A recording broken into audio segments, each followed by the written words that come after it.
Hi, my name is Rihanna McConnell, and I'm going to be talking about minorities in society. I'm going to be talking about the first two questions.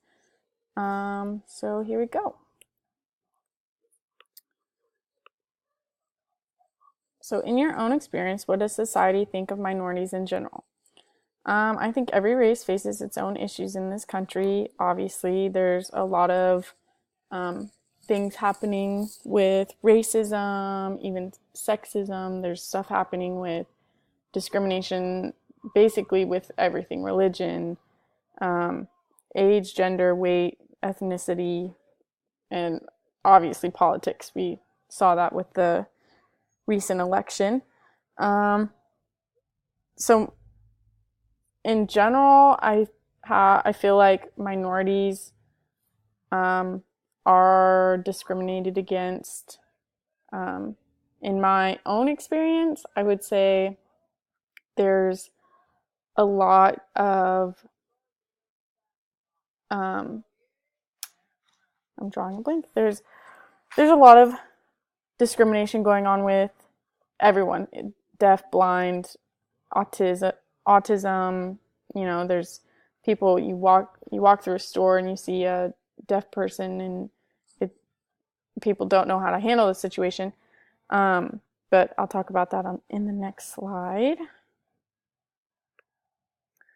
What does society think in general of people with disabilities?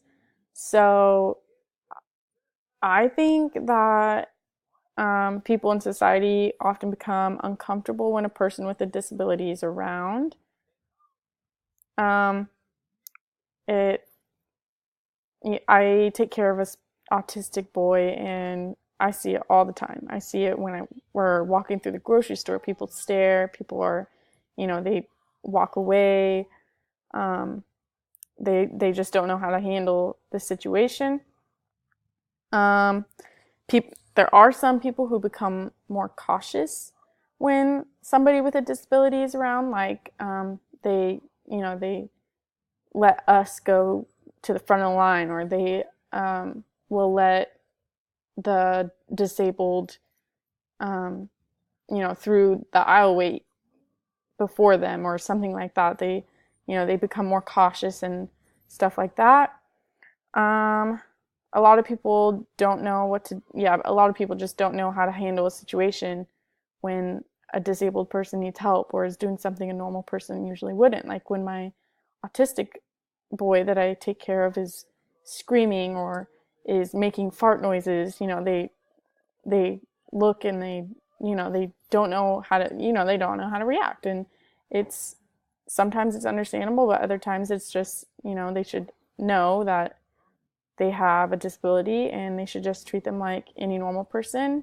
Just like if somebody was deaf. I used to work in a cookie shop, and a deaf person, he was actually regular. He would come in, and at first I didn't know what to do. I was just like, I don't know, I don't know what you want. I can't understand sign language.